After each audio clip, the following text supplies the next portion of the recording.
Tonight, frost is growing on the inside of your cabin window, and the air above your bed is so cold, your own breath turns white before dawn. This is the Wild West in winter, where sleep is not comfort, but survival stretched across one more frozen night. Outside, the prairie is buried under dark snow and cutting wind. Inside, a weak red fire still lives beneath ash.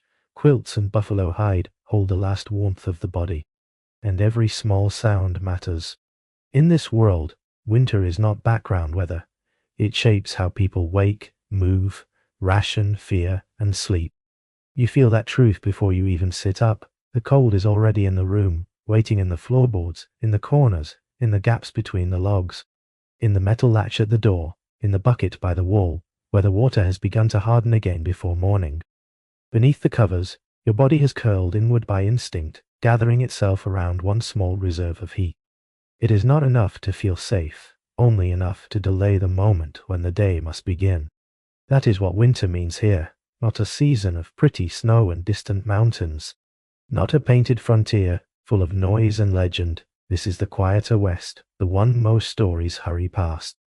The one-room cabin West, the West of low embers, frozen wells, patched boots, stiff blankets, and breath hanging in the air inside the house. The West where ordinary people did not survive through boldness, but through repetition. Tend the fire, break the ice, feed the animals, count the fuel, stretch the meal, keep the room warm enough that sleep can return when it breaks. And it does break. That may be the first great difference between their world and ours.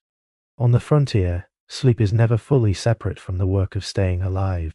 A person wakes because the fire drops too low, because wind has found a new gap in the wall, because cold has reached the feet beneath the quilts, because the body has learned that winter must be checked, adjusted, and endured, even in darkness. Rest is possible here, but it is always resting inside the knowledge of what surrounds it. All across the northern plains, the same dark is holding other cabins too. Nebraska, Dakota Territory, Wyoming, Montana, somewhere beyond the reach of your window. Other families are waking to the same frost, the same dim red heat, the same rough arithmetic of food, fuel, and weather. The distances between homes are wide, and winter makes them feel wider. Snow buries roads, wind erases tracks, morning chores become acts of navigation. And yet, there is a hidden comfort in knowing that the same patient struggle is unfolding elsewhere, one lamp, one stove, one low fire at a time. Inside this cabin, the room is still mostly shadow. You can make out the edge of a chair, the outline of a coat, the small uneven table, the sleeping shape of another person under quilts. The fire is not bright enough to illuminate the room fully. It only suggests it, but that faint glow matters more than daylight would. It means the night has not won entirely. It means the cold has been pushed back just far enough for bodies to keep going. In a winter like this, warmth is not abundance, it is margin, a thin precious margin between discomfort and danger. That is the soft reveal hidden inside the room. Winter on the frontier was not simply weather. It was a system that shaped the body's relationship to everything around it. To walls, to blankets, to hunger, to fear, to routine, to the exact distance between a bed and a fire. It changed the pace of thought itself. It made people quieter, slower, more careful, more dependent on small repeated acts. And because of that, it also changed sleep. Sleep became lighter in some ways, deeper in others, more broken, more earned, more bound to heat and shelter and human closeness. And still, even here, there is a strange peace. The wind outside is ruthless, but it is far enough away to become almost like a long, low sound at the edge of hearing. The snow mutes distance, the room holds close, embers breathe softly under ash. A quilt presses its weight across the chest. A buffalo robe keeps the body from giving away too much heat too quickly. In such a place, comfort is not softness, it is containment, a small space holding against a very large cold. So stay in that contrast a little longer. The white frost on the window, the dim red heart of the fire, the painful air of the frontier before dawn, the one surviving pocket of warmth beneath heavy layers. The body not conquering winter, only learning how to remain inside it for one more night. Because once we move a little farther inward, away from the open prairie, and fully into the one-room cabin itself, the first real feeling of shelter begins. Because once you step fully into the cabin, the feeling changes. Not into comfort exactly, not into real warmth, but into something smaller, closer, more survivable. The wind is still there, pressing at the walls. The cold is still in the room, and yet the body understands at once that this is different from the open prairie. Different enough that rest can exist here. Before dawn, the cabin is half frozen and half alive. Your breath hangs above the bed in pale drifting clouds.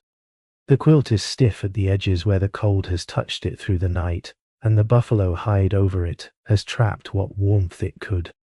Beneath the covers, there is one small pocket of heat. Above them, winter begins again. You sit up slowly. The room first appears in pieces. A weak red pulse in the stove, a chair with a coat over the back, boots beside the bed, the dark shape of a table, a shelf with a tin mug, and a few useful things. Nothing here is decorative. The room is too small, and the season too large, for anything without purpose. Then your feet touch the floor. The cold comes up through the boards at once. Hard, clean, immediate. The cracks between the planks have been stuffed with paper and cloth, but winter is patient. It finds the seams anyway. That is the first truth of the cabin. It does not defeat the cold. It only holds it back a little. The log walls do the same. They are chinked with mud and grass and whatever rough material a family could press into the gaps, but the wind still finds places to speak. In one corner, it whistles sharply. Along another wall, it becomes a low, thin moan that never fully stops. After enough mornings like this, the ear learns the room. By the door, the water bucket is frozen again. A white skin has formed over the top during the night. The latch is cold enough to sting. The single window is no longer glass, so much as pale ice. Its surface feathered with frost, so thick the world beyond it has almost disappeared. The original script is especially strong on these details. Frozen water inside the room, the frosted window, the floor shocking the feet, the weak fire, and the sense that the cabin is never fully warm, only less dangerous than the world outside. And yet, the room is still alive. The stove answers first. Not with full heat, only with embers under ash, breathing low and red. They do not warm the whole cabin, they only gather it around a center. That matters more than it seems. The body wants a center in winter, a place for the hands, a place for the eyes. Then comes the coffee. Weak, bitter, stretched if it has to be stretched, but hot, and when the mug reaches your hands, the morning changes a little. The tin warms the palms, the heat moves into the chest, one swallow at a time. Even in the original, coffee is not a luxury moment so much as a survival one. A small ritual that makes the day feel possible. The whole cabin is one chamber of life: bed, stove, table, tools, water to be thawed, clothes to be patched, food kept where cold mice and hunger have not taken it yet. There is no real boundary between sleeping and working here. Night and morning overlap in the same few feet of space. Rest and survival sleep side by side. That is why the room feels intimate. Outside, winter is wide. Inside, winter is close. Not empty, but held, broken by the ember settling in the stove, by the tiny crack of ice in the bucket, by another sleeper turning under quilts, by the wind at the wall, softened now because it has something to push against.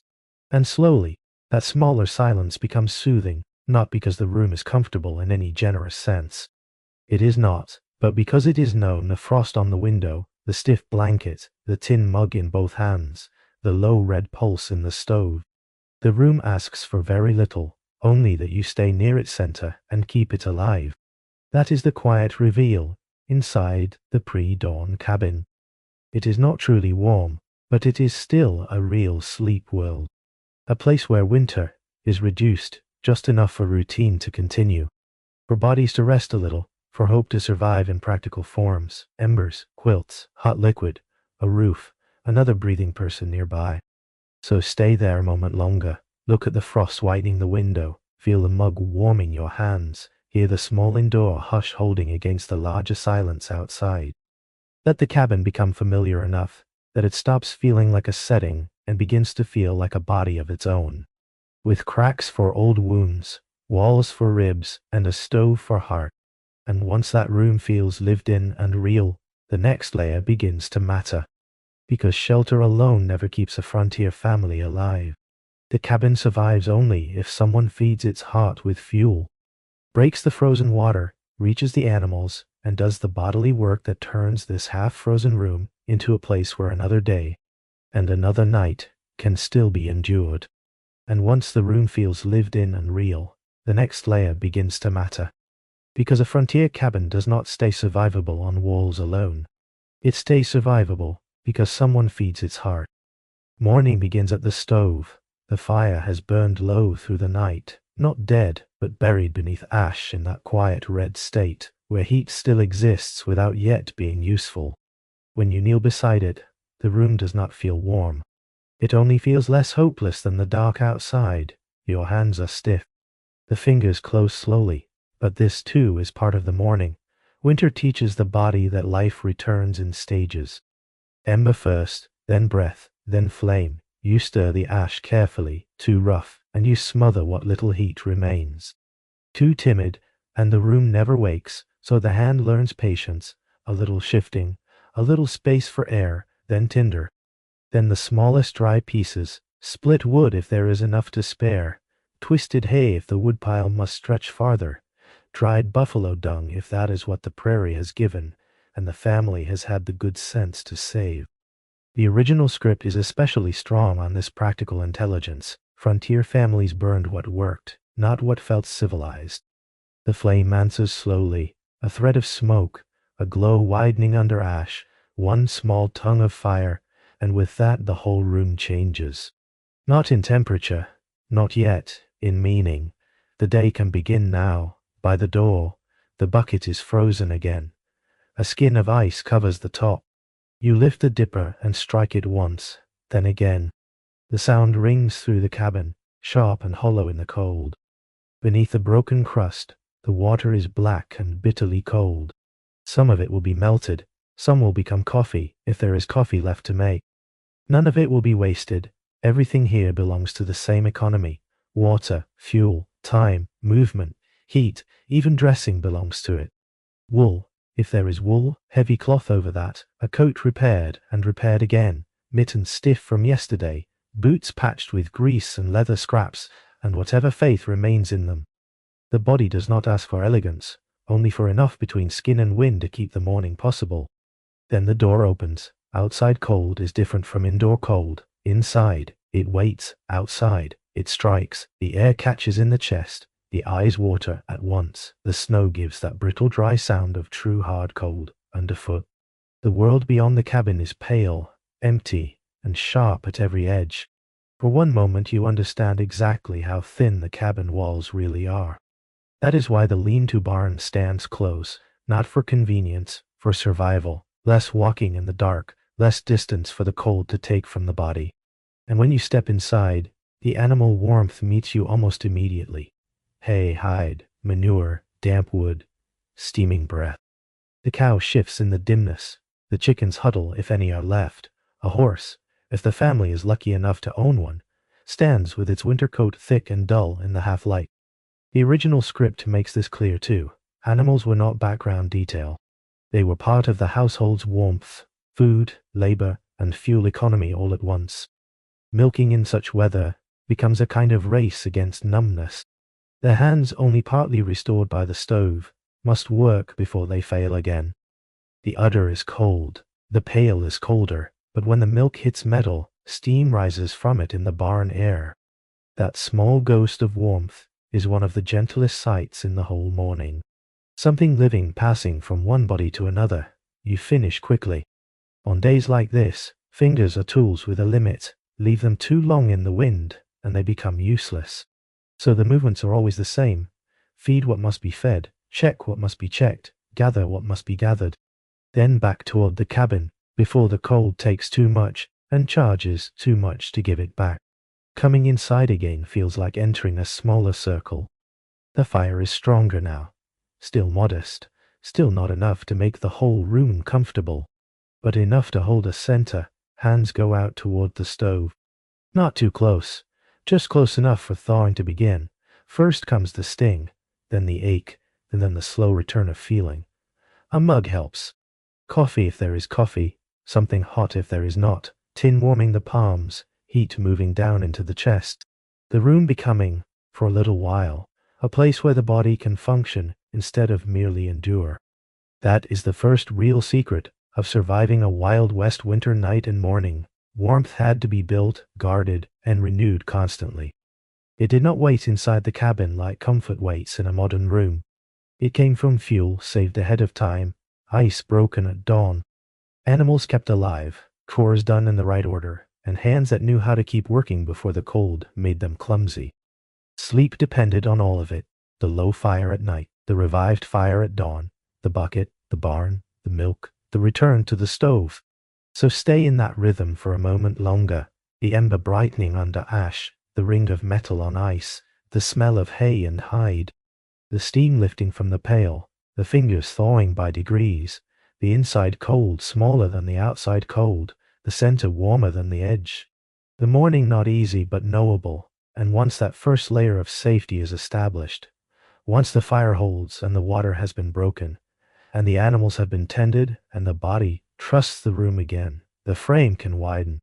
Because frontier winter survival was not only made of these dawn tasks, it was made of the whole dim short day that followed, with its careful rationing, its slow labor, and its long repetitive hours that wore the body down into the kind of exhausted sleep winter allowed. And once that first layer of safety is established, the frame can widen. Because frontier winter survival was not only made of dawn chores, it was made of the whole short day that followed. The day begins without momentum, only with conservation. The fire has been raised, the water broken open. The animals seen too, and already the body understands the law of winter. Spend as little as you can. Light comes slowly through the frost-clouded window, and even when morning fully arrives, it never becomes bright. It enters the cabin pale and strained, turning the room gray and soft at the edges. Breakfast is small, a little cornbread, if meal is holding out. Beans, if beans remain, a scrap of salt pork, if the stores can spare it. Nothing is chosen for pleasure. Everything is chosen for endurance. The original script is especially strong on this point. Food in winter is measured, stretched, repeated, and eaten with gratitude because it means the body can keep going a little longer. Everyone stays close to the stove. A child cups a tin mug in both hands, another moves in too many layers, all mitten and wool and red cheek. Even children seem quieter in such weather. Their game stays small, their laughter, when it comes, stays near the fire and falls away quickly. That is the shape of the day, not progress, maintenance. The table becomes a workbench, the chair by the stove becomes a sewing place. A patch of floor near the weak window light becomes a place for sharpening, mending, sorting, darning. Almost everything done in winter is an act of keeping something from failing. A seam, a boot, a harness strap, a mitten, a body, hands keep moving because still hands cool too fast. A woman draws thread through cloth with careful stitches, stopping now and then to warm her fingers with breath. A man turns a boot in his lap, pressing a patch into a place worn thin by snow and distance. A blade is sharpened in short, patient strokes, kindling is sorted, a button is replaced. The tasks are small, but they repeat. Feed the stove, check the seam, patch the leather, warm the hands, look in on the animals, come back in, measure the fuel. Start again. The original script understands this part of winter very well. Once the morning chores are done, the day becomes a long stretch of low light, handwork, careful rationing, muted children, and almost no wasted speech. There is no true leisure in it, but there is rhythm. The mind is not being pulled outward, it is being narrowed and lowered. Fuel is always in the background. A split log set on too freely is one less for tonight. Twisted hay, used too soon, is heat borrowed from tomorrow. So the stove is watched with the same care. Another person might give a small wound. Too low, and the room begins to harden. Too high, and the future shortens through the frosted glass. The world outside becomes only suggestion. White field, gray sky, drifting brightness with no detail in it. Distance disappears, the room becomes enough. Stove, bed, table, tools, children, Patched clothes drying a little nearer the heat. Sometimes someone steps outside again, only because they must. A path to the lean-to, a look at the drift piling against the wall, more wood brought in before the light sinks lower. The return is always the same. The door opens, cold comes first, then the figure, carrying snow on shoulders and boots. Then the door shuts, and the cabin feels smaller and safer than before. The animals belong to the day too. At noon they are checked, toward evening they are checked again. Water is thawed enough for drinking. Hay is measured out, a milk cow is watched for strain, chickens are left tucked into themselves. The barn and the cabin are not separate worlds, they are two chambers of the same winter body. The source text keeps returning to this practical truth. Livestock are food, fuel, labor, warmth, worry, and hope all at once. And all the while, the body is spending more than it seems. That is one of winter's hidden costs. A person can appear still, and yet be burning themselves down hour by hour. Breathing the cold, holding tension against drafts, working in a room that never fully warms, returning from the barn with hands only half thawed. By afternoon, even quiet people begin to move more slowly. Children grow drowsy near the stove, adults fall silent, not from sadness, but from thrift. Words cost breath, breath costs warmth, so the room learns to say less, a practical remark, a child's question, a short answer. Then the soft scrape of tools again, the pull of thread, the small shift of wood in the stove, and still, there is dignity in it. The patch sewn neatly, the boot made to last, the child kept warm enough, the fire held at the right level, the room made habitable again and again, through no single heroic act, only through quiet competence. This is the reveal hidden inside the short winter day. Wild West winter life prepared people for sleep long before bedtime. It narrowed existence into repetition, low light, low speech, and effort. By evening, the body was already being guided downward. So stay in that grey room, a little longer, the scrape of leather, the tiny pull of thread, a child moving like a bundled shadow near the stove. Breath-warming cold hands, the window full of frost, the day not empty, only slowed to the speed of survival. And as the light thins further, and the work grows quieter, something else begins to take over. Not thought now, not task, sound, the wind at the wall. The stove settling, the floorboards answering a careful step. The barn close by, the breath of the house itself, carrying everyone little by little but little toward the night. And as the light thins further and the work grows quieter, something else begins to take over. Sound. The cabin is never truly silent. Outside, winter silence is too large to feel gentle. It stretches across the prairie in one hard white sheet, full of distance and cold. But inside the cabin, quiet has texture. It stays close to the body. It gathers around the stove, the walls, the bed, the bucket, the boots by the door. After enough days like this, the ear begins to trust it. First comes the wind. It moves along the outside of the logs with a low thin moan, then slips through some crack in the chinking and changes shape as it enters. At one seam it whistles softly. At another, it hums beneath the door. It presses and loosens like a long breath. At first the sound might seem lonely. Later it becomes familiar. The original script is especially strong here. Wind through the walls is not an occasional noise, but the constant voice of winter itself. Then the stove answers, not with a roar, only a close dry crackle when a small piece catches. A soft settling sound when embers shift, the faint tick of metal changing with heat. In the morning, it sounds careful. By evening, it sounds fuller. By night, it returns to embers and low breath again. The stove never says much, but what it says matters. The center is holding. Morning carries sharper sounds. The ring of the dipper against the frozen bucket, the break of ice, a boot turning on the boards, kindling set near the stove. And sometimes, when the cold is hard enough and the air clear enough, other sounds travel farther than they should. A distant axe, a hammer, the lowing of cattle from another place across the snow. The frontier winter carried sound strangely, and that strangeness made other lives feel nearer for a moment. By afternoon, the room lowers itself, thread passes through cloth, leather shifts under a patching hand, a blade is honed in short, patient strokes, The child speaks once, then falls quiet again. From the lean-to barn comes the soft movement of an animal shifting its weight, or the warm, heavy breath of cattle in the dimness. None of it is loud. None of it asks for attention. It only repeats. Evening deepens the loop. The wind grows more present as the light fades. Snow brushes the wall in a dry whisper. The stove is fed with more care than before. And for a little while, it speaks brighter. A bowl is set down. A chair moves. A coat slides from peg to shoulder and back again. Then the room draws closer around its own sounds. And by night, the sound world is complete. The prairie beyond the cabin is enormous. And somehow the ear knows it even through the walls. The wind has crossed miles before it reaches the house. Far off, a coyote calls. Sometimes another answers. Sometimes the sound is thinner, stranger, and farther still.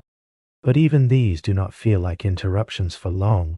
They belong to the same winter map as the drifts and fences and frozen dark. Inside, the room answers with nearness, breath under quilts, a shift of buffalo hide, the boards giving one small complaint beneath a careful step. The barn close by, not silent, only resting, then the stove again, then the wind, then the hush between them, and sometimes, in the deepest cold, there is another thing. Not quite a sound, more like a tension in the air itself. A hard stillness, a faint listening. The original text touches this beautifully too, the feeling that extreme cold gives even the air a strange presence, as if the world has tightened and is holding itself very still. That is why the cabin grows soothing by sound before it ever grows warm by heat. The sounds repeat: wind, stove, breath, creak, hush, wind, stove, breath, creak, hush. A body turns, a coal settles. Snow whispers at the wall. Somewhere near the barn, an animal breathes out in steam. Then quiet again, then the same few sounds returning in the same close order. The room becomes knowable that way. The ear no longer asks what was that. It only recognizes the cabin holding itself together. The wall, the stove, the breath inside, the winter outside. Pattern is what makes the room safe, and once the room is safe, the mind loosens more easily. So stay in that loop a little longer. The moan in the cracks, the low red stove, the bucket near the wall, the boards answering one last step. The distant winter beyond the cabin, huge and indifferent. And inside it, this smaller world of repeated sound close enough to trust. Wind, stove, breath, creak, hush. Now that the room sounds safe, the next part can begin. Supper, the fire fed for the long night, bodies drawing close under quilts and buffalo robes. The first sleep, the midnight listening, and the slow return to rest once the same few sounds tell the body that the cabin is still holding. Now that the room sounds safe, the next part can begin. Evening arrives slowly on the frontier. The weak, grey light at the window fades until the frost itself seems to glow faintly in the last of it. And then, even that fades too. The stove becomes the center again. Someone feeds it more carefully than before, choosing pieces that will hold their burn through the darker stretch ahead. The room warms only a little, but that little is enough to change everyone's movements. Shoulders angle toward the heat, chairs pull closer, boots drag less across the floor. Even the children, if there are children, drift inward as if the whole cabin were being gathered by an invisible hand toward the same red center. Supper is small, but it is warm. Beans if there are beans, salt pork if enough remains to spare a little flavor and fat. Cornbread cut into pieces that feel smaller than anyone wishes to admit. The smell fills the room more fully than the food itself fills the stomach. But the body accepts what it is given. A bowl in both hands helps. Steam against the face helps. Heat moving slowly down into the chest helps most of all. No one eats quickly. The day has already taught the body another pace. A slower one, a winter pace. The talk around supper is low. A few words about the weather, a short remark about the animals. A child's question answered with half a smile, a thought about wood, perhaps a memory from warmer months, offered briefly, not to stir longing too strongly, only to soften the room. The cabin does not grow lively in winter. It grows close, that is different. Closeness spends less energy than liveliness does. And by now, everyone in the room knows the value of that. without ever saying it aloud. When the bowls are empty, the night still is not ready. There is always one more round of small necessary acts. The animals must be checked again. Water must be made ready or brought nearer the stove. The fire must be banked with intelligence, not hope. A quilt shaken, a robe folded back, a stone taken from near the heat and wrapped in cloth if the family still uses that old gentle trick of carrying warmth into bed. Nothing dramatic, nothing large, but each small thing matters. Each small thing makes the dark more livable. So the door opens once more. The outside cold enters like a blade, quick and clean, and someone steps through it toward the lean-to or the small barn close against the cabin wall. The snow underfoot gives that hard, dry cry of deep cold. A horse shifts, a cow breathes steam in the darkness, chickens rustle in their cramped, uneasy warmth. Hay is checked, a hand runs along a flank, a bucket is nudged closer where it will not freeze as hard before dawn. The body does only what must be done, then turns back toward the door, toward the little square of dim orange light that now looks almost impossibly kind. Coming back in feels smaller and safer each time. That is one of the quiet mercies of a frontier winter night. Each return reminds the body where the line is outside, vast, white, indifferent, inside, thin walls. Yes, and low heat, yes, but still a circle. Still a held place, still a room where breath gathers and stays human. Then the stove is banked for the night. This is done with care. Not too much fuel at once, or the heat will waste itself too quickly. Not too little, or the room will harden before morning. The coals are settled, the heavier pieces placed where they will catch gradually. Ash arranged, draft adjusted. The person doing it may not think of this as an art, but winter makes it one. The original script understood this well. Night survival on the frontier depended not only on having fire, but on knowing how to make that fire last. After that, the room begins giving itself over. Coats come off quickly, because cold air against the skin is sharper when the body has already known a little heat. Boots are left near the stove. Clothing is loosened only as much as is safe. Then the bed, or rather, the arrangement of bed, because a frontier bed in winter is never just one thing. Straw mattress perhaps, quilts, blankets, buffalo robes, shared body warmth, sometimes a warm stone wrapped in cloth and tucked low near the feet or the belly. Sometimes a child moved inward between larger bodies. Sometimes a second quilt pulled across the shoulders at the last moment, because the wind has changed, and the room already knows it. When you dive under the covers, the first feeling is cold cloth, then trapped heat, then the search for the warm pocket made by another body or by your own from the night before. Hands tuck inward, knees draw up, chin lowers, the body curls not out of fear exactly, but out of knowledge. This is the shape that keeps more of you warm. This is how the frontier teaches sleep, by asking the body to make itself smaller, tighter, more economical, until even rest becomes a form of skill. Outside, the wind keeps moving. Inside, the sounds have narrowed to the few that matter most.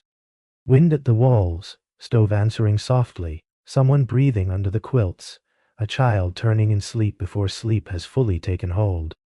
The cabin settling a far-off coyote call, or something like it, too distant now to mean danger, only distance. The room does not fall into silence, so much as into pattern. And pattern is what lets the mind loosen. You lie there, listening. Not because you are awake by choice, but because the body on the frontier never gives itself all at once to sleep. It enters in layers. First comes relief, then the warmth collecting under the blankets, then the fading of the hands and feet from attention. Then the slower breathing, then the first drifting, eat, bank the fire, bundle close, breathe, sleep. That is the first descent. The body goes down heavily after a day like this. Not all the way, not perfectly, but enough. The stove radiates its little circle through the room. The quilt presses across the chest. The buffalo robe holds what heat it can. A child's small warmth touches your side, or another adult's shoulder does. The mind lets go of the room by degrees, but never completely. Not in this kind of winter. Some small part of it remains near the surface, listening for the stove, for the wind, for the sound that does not belong. Then sometime later, without warning, you rise a little. Not fully waking, only surfacing. The room is darker now, the stove lower, the warmth under the blankets still there, but thinner near the edges. A board gives a quiet sound as the cabin shifts in the cold. Outside, the wind is the same wind it was before. Inside, the same breath rises and falls nearby. Perhaps it is the cold at the face that wakes you. Perhaps a sound. Perhaps nothing at all, except the old frontier habit of half listening through sleep. You do not sit up unless you must most of the time. It is enough just to listen, the stove still alive, the walls still holding. The same few sounds returning in the same order. Wind, stove breath, creak, hush. Then the body makes its answer. It curls tighter. A blanket is pulled a little higher over the shoulder. A knee finds warmth. One hand tucks between thighs or beneath the chest. A child is drawn inward without either of you fully waking. Sometimes someone nearer the stove rises just enough to look at the coals. Stir them, add one small piece, then lie back down before the cold can get too much from them. Sometimes no one rises. Sometimes the fire does not need help yet. The important thing is not the interruption, it is the return. Because return is what this whole night is built to support. The room is still the same room. The sounds are still the same sound. The body has not been dragged back into full wakefulness by light, by novelty, by noise, by thinking. It has only brushed the surface, so it sinks again more easily the second time. Sleep, wake, listen, curl closer, sleep again. The loop continues. And because it continues, it becomes soothing instead of frustrating. Frontier winter sleep was not necessarily one perfect block sealed shut against the night.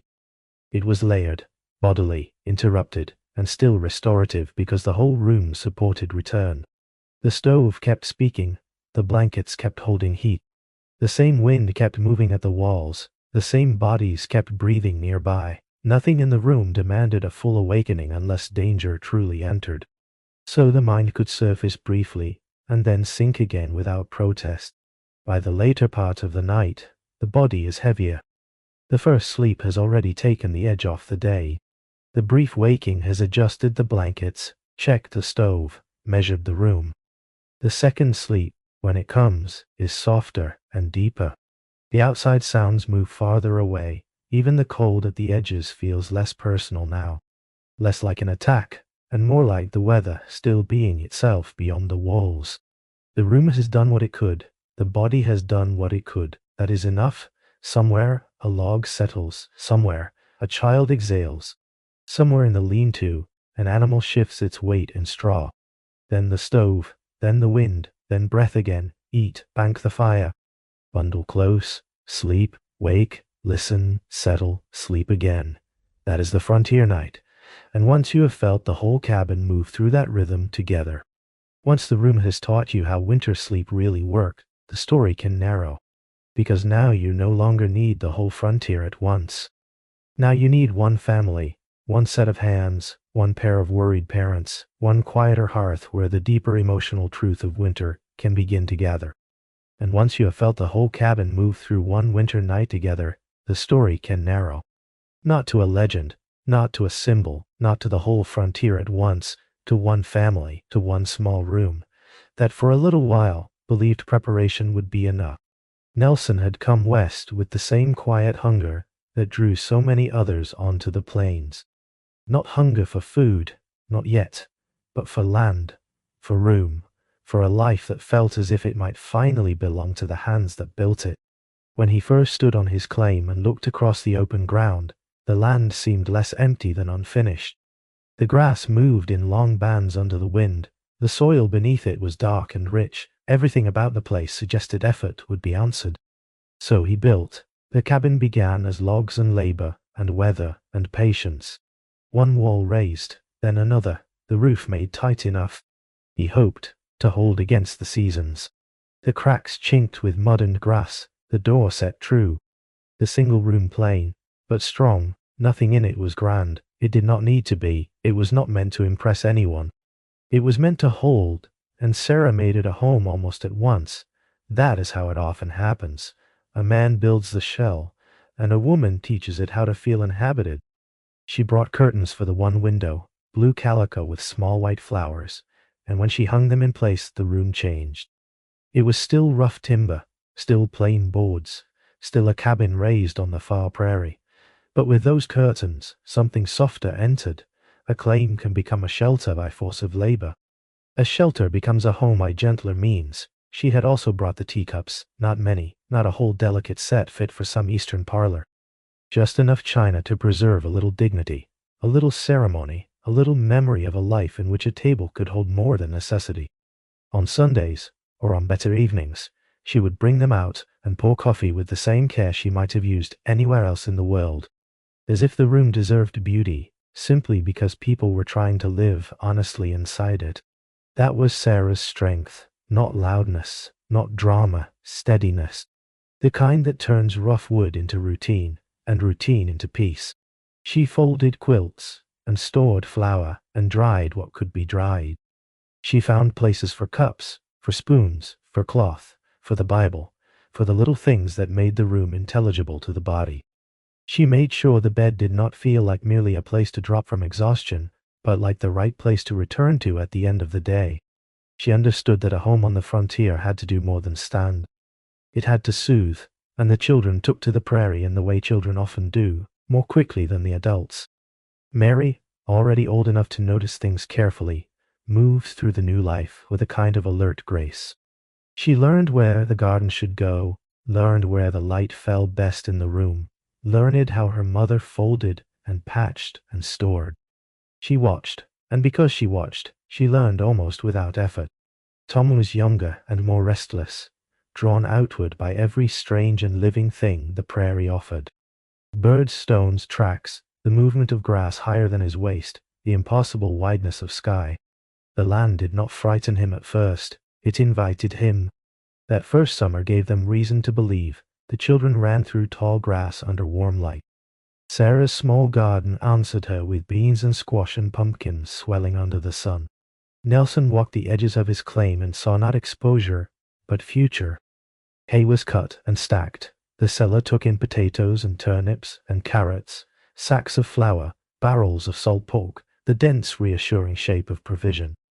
Every task completed before autumn deepened seemed like another stitch in the fabric of a secure life. Even the cabin itself began to soften with use. A coat hanging by the door, a cup left on the table, a pair of boots drying by evening light. A child's small collection of found things tucked into some corner. The room was still modest, still rough, in all the ways frontier rooms were rough. But it had acquired familiarity. It knew their voices now. It knew where Sarah kept the cloth, and where Nelson set down his tools. It knew where Mary sat when she wanted to read, and where Tom dropped into sleep after running himself empty outdoors. That is what made the place feel dear. Not luxury, not ease, pattern, the curtain moving slightly at the window, the sound of a kettle beginning to think about boiling. The blue calico against plain wood, the china taken down carefully, the quilts folded at the foot of the bed, the cellar full, the hay stored high enough, the sense that winter, when it came, would find them ready. And they were ready, in the ordinary human sense, ready the way decent people are ready when they have worked honestly, stored carefully, and trusted the visible world. Ready through effort, ready through routine, ready through the belief that prudence, labor, and love can make a hard place livable. There is something deeply tender in that kind of confidence, because it is never foolish in its own moment. It is built from what the eye can see: a roof, a field, a family, a stockpile, a room transformed by curtains and cups and children into a place worth defending. That is what makes the story matter now, not because Nelson's family was unusual, but because they were not. They were not symbols standing in for hardship. They were a family who had built softness where they could, ritual where they could, hope where they could. Sarah's curtains. The teacups, Mary's watchful help, Tom's running feet in summer grass, hay stacked high, roots cellar. Full, the small ordinary confidence that one season's preparation will be enough for the next. So stay there a little longer before winter sharpens. The blue calico at the window, the children outside in warm light, the little room learning the shape of family life, the hay drying, the cellar filling, the quiet belief that effort will hold. Because only after that softness is in place, only after the room has become dear enough to lose, can the first signs of winter truly mean anything. And they are beginning now, just at the edges of things. Geese turning south too early, animals growing uneasy, old settlers cutting more wood than seems necessary. And the sky itself, beginning to look as though it knows something the family does not yet want to see. The signs come before the worst of the cold. At first, they are only small changes, the sort a person could dismiss if they wanted to go on believing that one good summer and one well-stocked cellar would be enough. The geese begin moving south, sooner than they should, their long dark lines crossing the sky, with a kind of urgency that feels strange in the clear autumn light.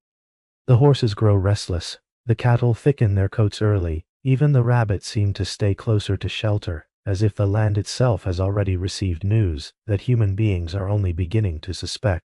The old settlers notice. They do not always explain what they notice, and when they do, they rarely make it dramatic. They simply begin cutting more wood than usual, stacking it higher, splitting it smaller, moving with that quiet practical haste that belongs to people who have survived things they do not care to relive. A Norwegian neighbor works all day with his axe and says very little. An old woman in town buys more flour than anyone thinks she should need. Men stand outside the store, look at the sky, and fall silent a little sooner than usual. The native people who still move through the country read the season too, and their warnings, even when half understood, carry the weight of something older than frontier confidence. Then the first snow arrives, not as a light decorative thing, not as a little dusting that melts by noon and leaves the earth half visible beneath it. It comes heavily, steadily, and with a seriousness that feels immediate. It falls through the day, through the night, then through another day. The cabin window turns white. The fence line disappears. The path between house and barn becomes uncertain when the snow finally stops. The world looks simplified in a way that does not feel peaceful. The land has not become beautiful, it has become unreadable. At first, Nelson still believes in endurance as a matter of preparation. That is what preparation is for. After all, the hay is stacked. The root cellar is full. The cabin was built carefully. The animals are sheltered as well as they can be. The family has quilts, beans, pork, flour, fuel, and hands that know how to work.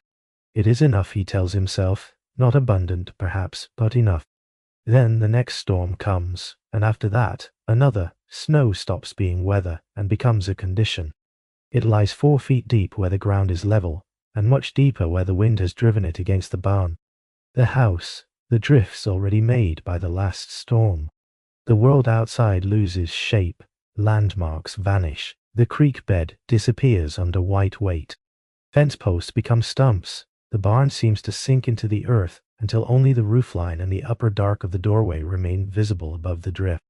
That is when Nelson strings the rope, from the cabin to the barn, tight enough to hold a gloved hand, strong enough to lead him back if the snow comes thick while he is outside, or if the light falls too early, or if the wind decides to erase the world again between one trip and the next.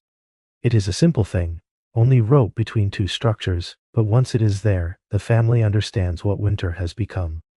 The distance between house and barn is no longer short. It is dangerous. A man can lose his way between one and the other. A man can freeze within sight of home, so the days narrow further, wake, raise the fire, break the bucket ice, dress in layers, follow the rope, dig out the path, descend into the half-buried barn, feed the cattle, check their water, milk quickly before the hands become useless, climb back through drift and wind, warm the fingers, eat a little, mend something, count something, save something, sleep, then wake and do it again. Each morning begins by digging the same path that may be one of the cruelest parts of the hard winter. Not that the work is difficult, though it is, not that the cold is dangerous, though it is, but that so much of the effort disappears overnight and must be repeated exactly. Nelson shovels his way to the barn, once, twice, 10 times, and each evening the drift begins filling it again. He cuts a narrow trench through hard-packed snow, and by dawn it is softened, bent or nearly gone. Winter does not argue with human effort. It simply covers it. Inside the barn, the cattle breathe steam. That sight begins to matter to him more than he would have thought possible in summer. Winterly dynamite crash, when Ningari, Wings Pagan and Mighty, alternative possible in summer. 3 cows or 2, or whatever remains of the family's small wealth, standing in dimness and white breath, their bodies carrying not only milk and labor, but the hope of spring. Their flanks are thinner now. The haystack outside the cabin is smaller each week. The feed must be measured with care, and then measured again. Too much today, and there may be nothing left in March. Too little today, and the animals may weaken before March arrives. So the hay becomes arithmetic, not comforting arithmetic, not clean arithmetic, hungry arithmetic. Nelson calculates while he shovels, while he milks, while he lies half awake beside Sarah, listening to the wind grind at the walls. He counts the days to March, then to April, then wonders whether April will matter if the snow stays high and the grass buried. He weighs out feed by hand and eye and habit. This much for Bessie, a little less for Daisy, enough to keep them standing, enough, he hopes, to keep them producing. But hope is not a number, and winter never accepts hope as payment. The trains stop. At first there are delays, then missed arrivals, then the quiet understanding that the iron lines across the plains have been swallowed like everything else. The mail does not come, flour does not come, coffee does not come, coal does not come, news itself seems to freeze somewhere beyond reach. And with it, the illusion that the world beyond the snow is close enough to matter. Once the trains stop, the family is no longer part of a wide new country. It is a cabin, a barn, a drifted path, a rope. That is when the small luxuries begin to disappear. Coffee first, not all at once, but by dilution, by stretching, by fewer grounds in the pot, by weaker mornings, until the cup is mostly heat and bitterness and memory. Sugar goes next, and its absence is oddly sharp, more emotional than practical. A little sweetness had made the same food feel less like necessity. Without it, the body notices the plainness of everything more completely. Flour dwindles, the white sacks grow lighter. Sarah begins stretching it with whatever can be stretched into it. Then even that becomes impossible. The bread changes, the texture first, then the color, then the smell. Nelson grinds wheat by hand through an old mill that was meant for coffee, turning seed into meal and meal into something coarse and dark and heavy. Sarah bakes with it, because she must. The loaves are dense. The biscuits are poor. The pancakes, if they still happen, are no longer really pancakes. But the stomach does not reject them. Hunger teaches obedience. The children notice all this, though not always in words. Mary grows quieter, not because childhood has left her, but because winter has taught her the value of not asking for what cannot be given. Tom still fidgets, still looks toward the window, still carries the old child's impatience in him. But even he begins to move more slowly. Their games become smaller, corn cobs, scraps of wood, little houses on the table, stories whispered near the stove. They adapt the way children do, by shrinking their world until it can still contain play. The cold worsens. There comes a point in a hard winter when numbers stop being useful to the body and only sensation remains. The air hurts to breathe. The inside walls of the cabin collect frost like pale fur. Spit freezes before it reaches the ground. Water drawn from the well, when the well can still be reached, is so cold it makes teeth ache. Then the well itself gives up and hardens through after that. Snow must be melted, and the family learns how little water a bucket of snow actually contains. A whole pail carried in from outside becomes only a few inches at the bottom after heat has worked on it. Water itself becomes fuel translated, so cleanliness leaves the room quietly, not from neglect, from rationing. Bathing disappears first, then washing beyond what is necessary, then the habit of fresh cloth, fresh skin, fresh anything. The cabin acquires the layered smell of winter survival.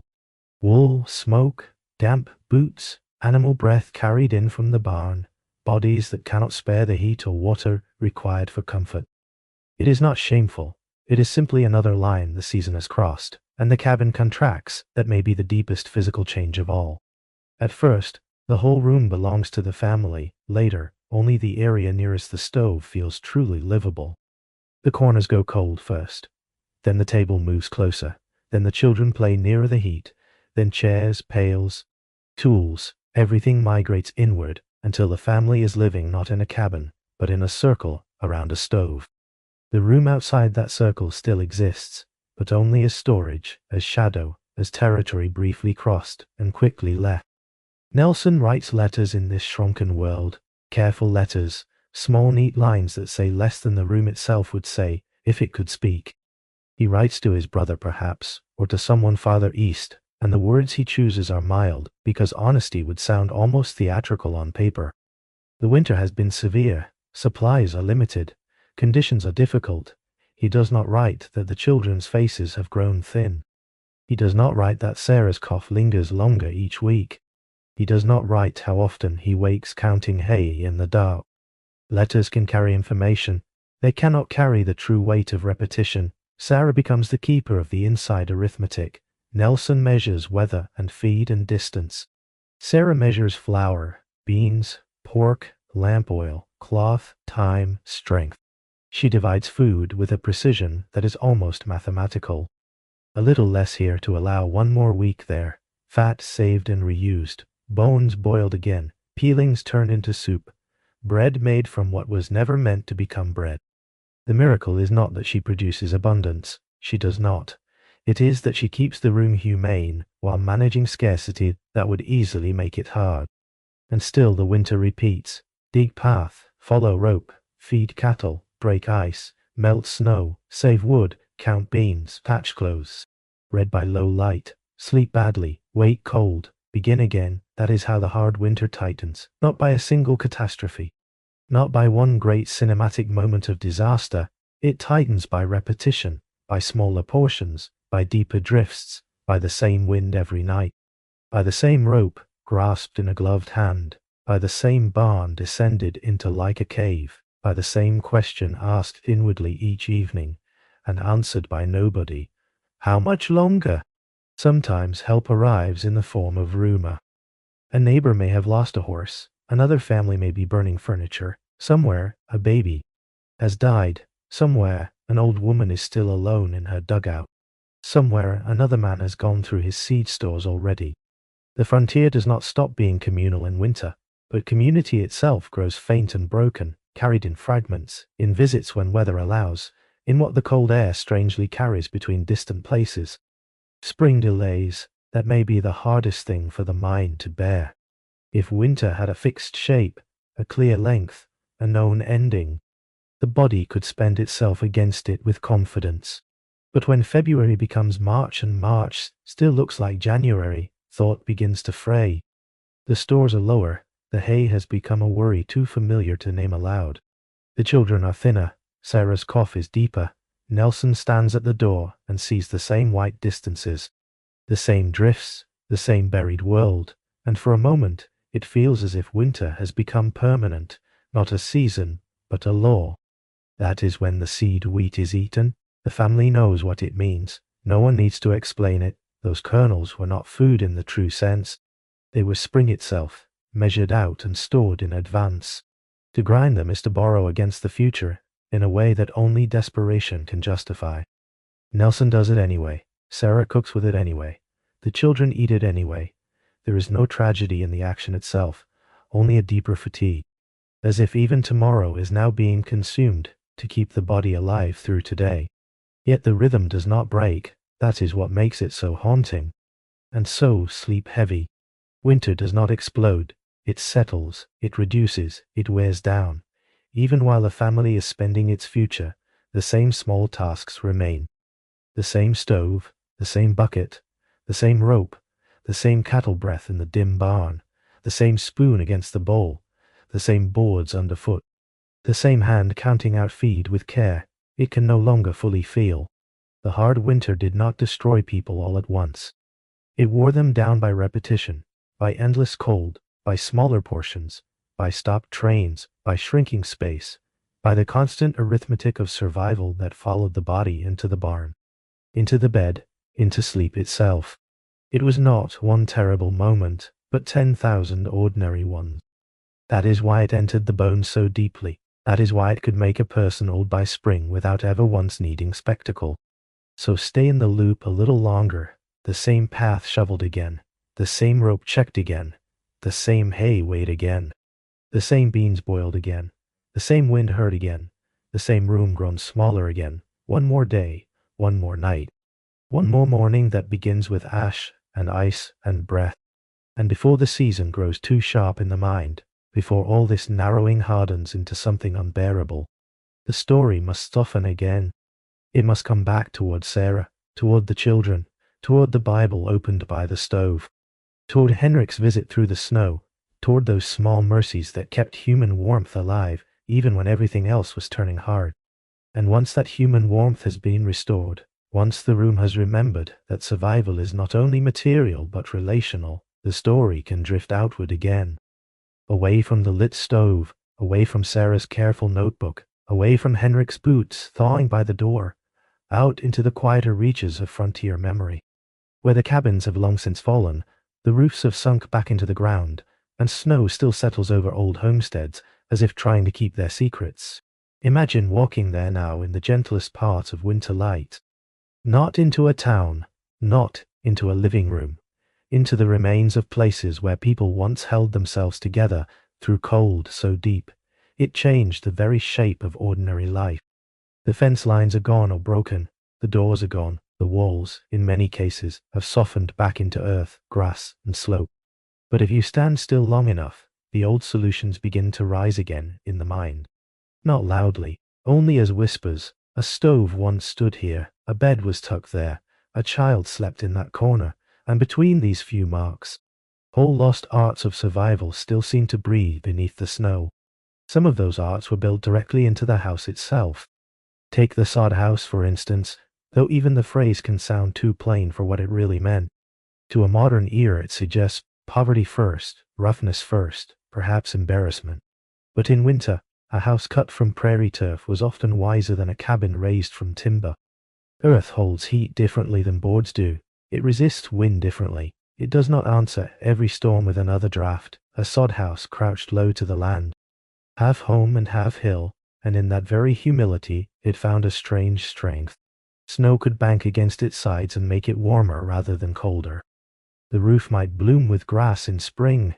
In winter, it seemed less built than folded into the plains themselves. A shelter that survived by behaving almost like landscape.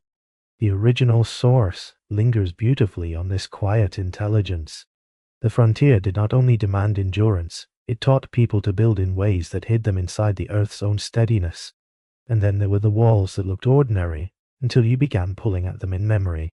Under plain interior surfaces, there might be layers of newspaper, one sheet over another, overlapping like feathers. News from the east, prices, elections, advertisements, rail schedules, all pressed flat against cold boards and turned into insulation. In another room, scraps of old cloth. In another, a garment cut apart and sacrificed to stop a draft no one could otherwise afford. There is something deeply moving in that. A printed page meant to carry the world becomes instead a barrier against winter. A dress once worn for beauty becomes warmth hidden in a wall. Even in ruins, these choices feel intimate. They tell you what people were willing to turn into shelter once survival narrowed life to its truest arithmetic. Some fuel arts feel almost impossible now, not because they were complicated, but because they belonged to a world that listened more closely. Twisted hay, for example, not merely hay burned because wood ran low, but hay prepared, stored, and handled with the care usually reserved for better fuels. Twisted right, dried right, chosen right, it could carry heat a surprising distance through the night. Buffalo chips, too, those dry, plain-spoken relics of the prairie. Gathered, sorted, stacked, and burned with a practical respect that later generations would find almost strange. The frontier learned it early that winter does not honor dignity and fuel. It honors what burns, what lasts, what gives back enough warmth to matter. Beneath some homes, there were cooler mysteries, storage chambers dug into earth, hidden cellars, half-buried places where potatoes, roots, jars, flour, and hope could be kept at temperatures less cruel than the open air. Some held food just warm enough not to become stone. Some kept a little cold out by surrendering to a deeper cold held more steadily. The boundary between warm and cold was never simple in these places. People did not survive by defeating winter, but by learning its gradients. The shallow cold that kills, the deeper earth cold that preserves. The room near the stove, the room far from it, the step between door and barn, the difference between one draught and another, and some winter arts existed not in buildings, but between people. There are hints in records and memories of gatherings that were not social in the easy sense, but communal in the necessary one. Warming parties, families drawing closer together into one better heated room. Resources pooled, breath shared, heat gathered not only from stoves and coals, but from bodies in nearness. Children sleeping in corners while adults spoke low by the fire, not because anyone felt festive, but because winter sometimes demanded collective shelter. Even now, that idea carries a softness to it. One room warmer than three. One lamp instead of three. One table holding more bowls than usual. The same beans, perhaps, and the same salt pork, but made easier by company. Silence, too, became a skill. That is one of the strangest and loveliest of the lost winter arts. Not all quiet is absence. Sometimes quiet is conservation. A cabin can grow wet with too much breath. A room can chill more quickly with too much speech, and too many unnecessary crossings between warmth and draught. So some families learn to say less, and then to say less still. A look, a hand, a chin lifted toward the stove, 2 fingers toward the bucket. A palm downward, meaning wait. A tilt of the head, meaning, yes, I know, over time. Whole domestic languages may have grown in those dim interiors. Not grand enough to be recorded, only useful enough to be remembered in the body. Children would have learned them without being taught. A mother's glance, a father's hand, a sibling's small gesture from under a blanket. Winter makes economy of everything, even words. There were thermal arts too. Hidden in the room itself. Warm stones moved from stove edge to bed. Stones wrapped in cloth and tucked at the feet. Stones laid near a chair for stiff hands. In some houses, people may have learned to move warmth in slow circuits. From hearth to cloth, from cloth to mattress, from mattress to body. Not luxury, only intelligence. The source material lingers on this beautifully through old traces and remembered practice. Frontier heat was often portable, local, improvised, and passed from object to body with astonishing tenderness. A warm stone in a bed is not a machine. It is a little private sun carried by hand, and if the room itself allowed it, heat might be persuaded to travel. Channels beneath floors, the placement of stoves, the use of heavy objects to hold warmth and release it more slowly. We should be careful not to make every cabin sound more engineered than it was. Many were rough, many barely held at all, and yet even rough places accumulate wisdom. One family notices that a certain arrangement of stones keeps the floor less bitter by morning. Another learns that heat laid here will drift there. Another banks snow against an outer wall, and discovers that what looked like burial was really insulation. Winter was not merely punishing, it was instructional. It rewarded observation, thrift, and repetition, until those habits became almost invisible arts. There were signs out on the land, too, signal fires, perhaps, or posts or markers understood better by those who lived under them than by anyone arriving later with notebooks and guesses. A way of saying all is well, a way of saying come if you can, a way of marking a route when the world had lost its shape. The plains in winter could erase roads, rivers, and fences alike. Under such conditions, even the simplest agreed sign became a form of mercy. And then there is the quieter borrowing that history does not always like to speak aloud. Settlers learned from the land, yes, but often they learned from people who had known the land longer. Native knowledge entered frontier survival in ways both spoken and unspoken, sometimes openly through trade or advice, sometimes half hidden behind pride. A tea for sickness, a way of reading animals, a way of bedding down, a fuel practice, a storage method, a lesson about snow, wind, or the body's relationship to cold. The frontier often liked to tell stories of self-reliance, but winter rarely allowed such purity. Real survival tends to be mixed, borrowed, shared, adapted. What lasted was not what belonged neatly to one people or another, but what kept the fire alive. Even abandonment speaks in these old places, a house with nothing left combustible, because everything that could burn has already been burned. A room where furniture became fuel, a roof thinned for warmth, a wall opened not by weather, but by human desperation. These are hard thoughts, but at this hour they can remain hushed. We do not need to force them forward. It is enough to notice that winter stripped life down until invention and sacrifice became almost the same thing. A chair, a board, a dress, a newspaper, a stack of hay, a buffalo chip, a heated stone. Under gentler conditions, these are just objects. Under pressure they become decisions. That is the quiet reveal inside all these lost arts. The frontier winter did not merely punish people, it taught them hidden forms of adaptation so practical and intimate that many vanished once comfort returned. Central heat erases the memory of how carefully one used to build warmth. Ready-made insulation erases the memory of paper pressed into cracks. Abundance erases the memory of beans counted, clothes sacrificed, gestures invented, stones warmed, neighbors gathered. But the knowledge was real. It lived in hands, in rooms, in repeated motions, and in that older kind of intelligence that does not always make it into formal history because it was too domestic, too local, too bodily, too ordinary in its own time to be called remarkable. So let the wonder stay gentle, a sod house low under snow like a hill that breathes, a wall lined with newspaper no one meant to keep, a cup of pine needle tea steaming by a winter window, a room where people speak with hands because breath itself is precious, a warm stone wrapped in cloth and slid toward cold feet, a buried cellar holding just enough against the freeze, a family surviving, not by one miracle, but by 10,000 tiny acts of adaptation, each too small to boast about, all of them necessary. And as we drift through these half-remembered chambers of winter knowledge, another quieter truth begins to appear beyond them. Because even in the same storm, under the same sky, with the same wind at the walls, not everyone slept under the same kind of warmth. Not every room held winter equally. Not every body came to bed from the same margin of safety. And that final difference, social and silent, begins to matter now. And that final difference, social and silent, begins to matter now. In a world where winter threatened everyone, did everyone still suffer it equally? The answer, if we let it arrive softly, is no.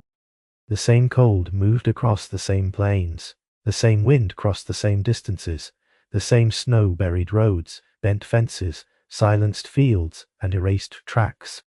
But when that cold reached human walls, it did not find the same kind of welcome everywhere. Some rooms met it with one low stove and patched quilts. Others met it with coal furnaces, thicker walls, hired hands, and more than one room to retreat into. The winter was shared. The warmth was not. Somewhere in Colorado Springs, a man like William Palmer could sit in a room, paneled in dark wood, while winter pressed at the glass from outside. The windows glowed gold in the evening, carpets softened the floors, coal fed the furnace steadily, lamps burned bright enough to read by without squinting. A meal might arrive warm and abundant, carried in by someone whose own sleeping room was smaller, colder, farther from the center.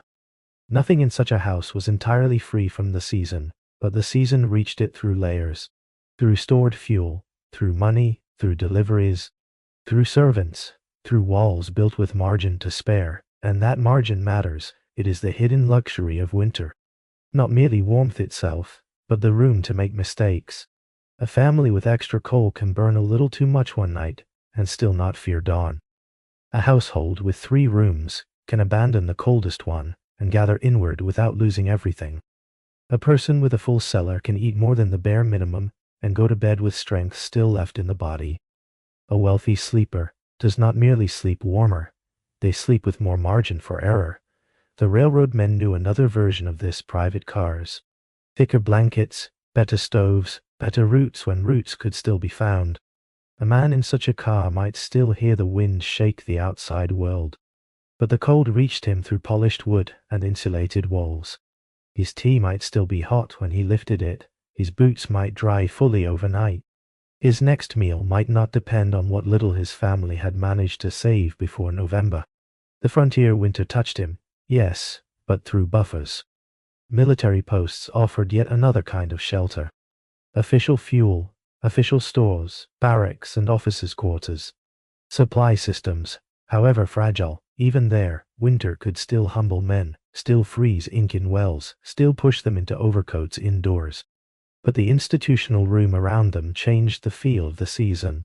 Hardship in a fort was still hardship, yet it was not the same as waking in a drafty one-room cabin where each stick of wood meant less tomorrow, and where a child's hunger could not be handed up to any larger system. Hotels in the growing western towns held winter differently too. Steam heat, carpets, thicker walls, dining rooms lit bright against the snow. Travelers could sit under chandeliers while blizzards crossed the street outside and feel for a night or two that human invention had finally outrun weather. But even that comfort remained dependent on lines and labor. Coal had to come in, food had to come in, workers had to tend the heat, clear the doors, carry the water, keep the kitchen going. Winter did not disappear inside such places, it was simply held farther from the guest than from the cook or the porter or the maid sleeping in a less forgiving room nearby. And then there were the poor cabins again, the ones with one stove, one table, one bed too narrow for all the bodies that needed it. One bucket icing at the door, one wind whistling through the wall, no matter how often. It was stuffed with paper or cloth. The families who burned furniture when the wood failed.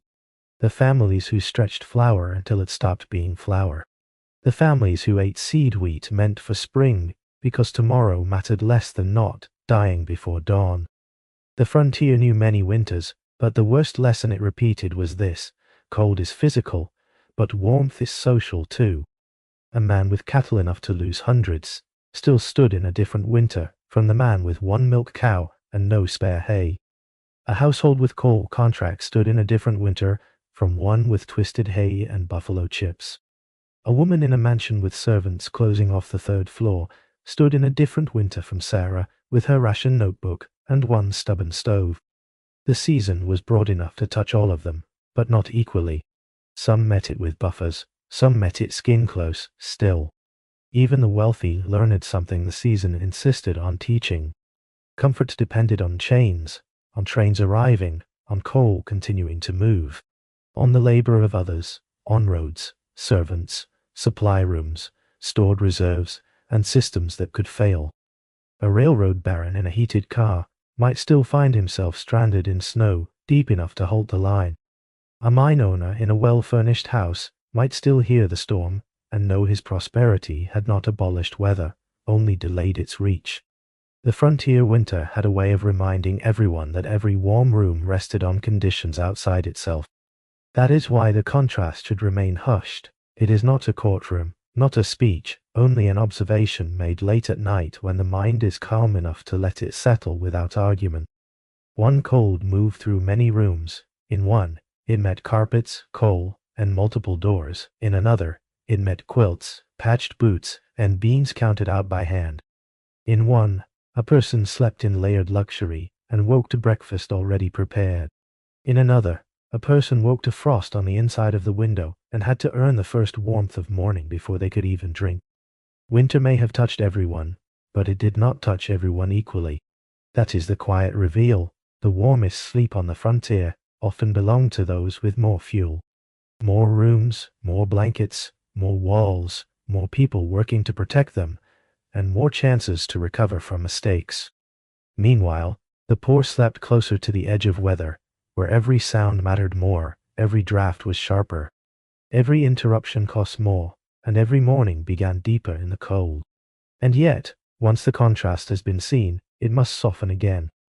Do not let it sharpen too much.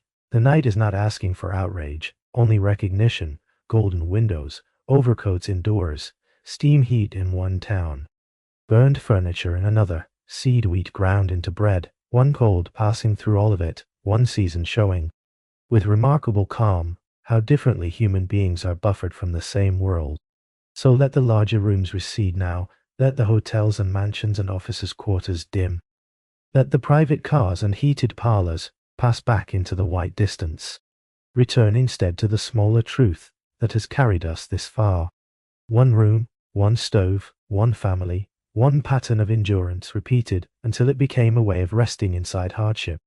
And when we return there, to the little frontier room held together by heat, repetition, and care, something in the present begins to stir beside it. If their lives were harsher, why does their winter rest still feel deeper and more coherent than ours? Perhaps because the whole shape of their world prepared them for it. Darkness stayed dark. It was not pushed back hour after hour until the body no longer knew what time meant. The day used people honestly. Chores, cold, carrying, mending, feeding, chopping, lifting, shoveling. All of it told the muscles when enough was enough. Supper was small, but real. Firelight lowered the room instead of agitating it. The family gathered inward naturally. Waking in the night did not always mean failure. It meant listening, adjusting, curling closer, then sleeping again. Their world was harsher, but in some ways it was less fragmented. The room had one center. The day had one logic. The season had one demand. Endure this honestly, patiently, together. Very little in frontier winter scattered the mind in 10 directions at once. It narrowed life instead. Fuel, water, food, clothing, heat, neighbor, child, animal, fire. The harshness of that narrowing carried suffering with it, yes. But it also carried clarity. By the time night came, the body did not need to be persuaded to rest. It had already been guided there by cold labor, repetition, and the small exhausted peace of a room finally closed against the dark. We live differently now. Warmer, safer, brighter, more connected, and often more divided inside ourselves. Heat arrives without flame. Light stays long after the body is ready for dimness. Food is abundant, but fatigue is often mental and untethered from effort. We sleep in better conditions, and yet often bring more noise into the bed than a frontier family brought into an entire winter room. Thought continues where the day should have ended. The body lies down, but the world does not always release it. That is why their rest still feels strangely deep to us. Not because it was easy, not because we should envy the cold or the hunger or the fear, but because the whole world around them, brutal as it was, prepared them for endurance and for sleep. Ours often prepares us for neither. It keeps us stimulated, extended, lit, connected, unfinished. It asks for more when the body is already done asking. So return once more to the small frontier room. The stove is low now, only a red hush beneath ash. The quilts are heavy. The buffalo robe keeps what warmth it can. A child breathes under the covers. The walls hold back enough wind for one more night. Outside, the prairie remains what it always was in winter, vast, white, indifferent, and far too large to be argued with. Inside, the room remains what people made of it, a little structure of care, repetition, and gathered heat. Let your breathing follow that room. Slower now, lower. Let the thoughts that do not belong to tonight loosen and drift beyond the walls. Let the body feel its own weight more clearly. Let the hands become still. Let the jaw soften. Let the room do what it has always done in this story. Hold. The real secret was never that frontier life was comfortable. It was that everything in it, from dawn frost to evening firelight, from rationing to mending, from neighbor kindness to the habit of banking the stove, taught the body how to endure and how to return. Return to warmth, return to rest, return to the same few sounds and the same few trusted shapes until even hardship could become rhythmic enough to survive. So stay with that rhythm now. The low ember, the layered bedding, the wind beyond walls. That still hold, the sense that nothing more needs to be done tonight. Spring will come. When it comes, dawn can wait, the cabin holds, and the wind moves on.